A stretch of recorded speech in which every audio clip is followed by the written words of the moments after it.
SCP-014 គឺជា SCP មួយដែលវាមានរូបរាងជាថូក៏ប៉ុន្តែមិនមែនជាថូធម្មតានោះទេវាជាថូអាចកំបាំងដែលធ្វើឲ្យមនុស្សគ្រប់គ្នានឹងខ្លាចវាមែនតើអញ្ចឹងចង់ដឹងថាវាអាចកំបាំងអ្វីខ្លះតាមទស្សនាវីដេអូនេះជាមួយនឹងខ្ញុំទាំងអស់គ្នាបាទសួស្តីអ្នកគ្នាសូមស្វាគមន៍មកកាន់វីដេអូថ្មីរបស់ខ្ញុំនៅក្នុងវីដេអូនេះខ្ញុំធ្វើការនិយាយអំពី SCP-014 SCP-014 គឺជា SCP មួយដែលវាមានរូបរាងជាថូក៏ប៉ុន្តែវាមិនមែនជាថូធម្មតានោះទេវាជាថូអាចកំបាំងដែលមើលទៅវាមានលក្ខណៈដូចធម្មតាតែនៅខាងក្នុងនោះវាធ្វើឲ្យមានអ្វីចម្លែកដែលយើងមិនអាចនឹកស្មានដល់ធម្មនេះវាអាចផលិតទៅជាសត្វចម្លែកផ្សេងៗសត្វពាហនៈដែលវាកាចសាហាវហើយសត្វទាំងនោះវាអាចបំផ្លាញយើងបានផងដែរ SCP-014 ត្រូវបានគេរកឃើញនៅក្នុងទីតាំងបុរាណមួយដែលវាមានលក្ខណៈជាថូហើយជាថូបុរាណដែលមើលទៅគឺស្រស់ស្អាតមែនទែនក៏ប៉ុន្តែថូនេះវាមានអាចកំបាំងខ្លាំងថូនេះនៅពេលណាដែលវាមានមនុស្សទៅប៉ះឬក៏អង្គើឬក៏រួនវានឹងធ្វើការផលិតទឹកខ្មៅបន្តមកទឹកខ្មៅហ្នឹងនឹងធ្វើការផលិតទៅជាសត្វពាហនៈផ្សេងឬក៏សត្វកាចសាហាវផ្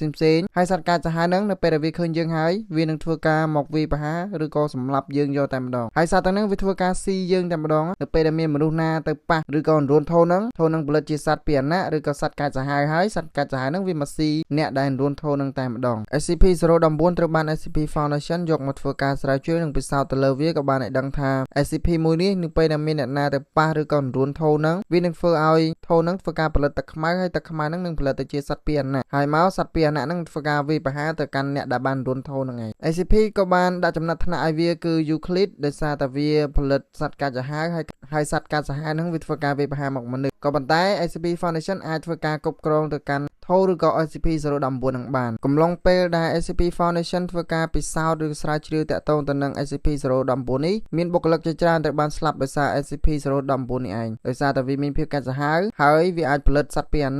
នៈមកវាយប្រហារមនុស្សដែលបានធ្វើការស្រាវជ្រាវទៅលើវានឹងឯងក្រោយមក SCP Foundation ក៏បានបញ្ជាក់ផងដែរថា SCP-014 នេះឯងដែលជាអ្នកបង្កើត SCP-049ដែលយើងស្គាល់ថាជា Dr. Plate ដែលជា Doctor ដែលមានរាងដូចចម្ពុះមាន់ក្រោយមក SCP Foundation ក៏បានប្រាប់បន្តទៀតថាថូឬ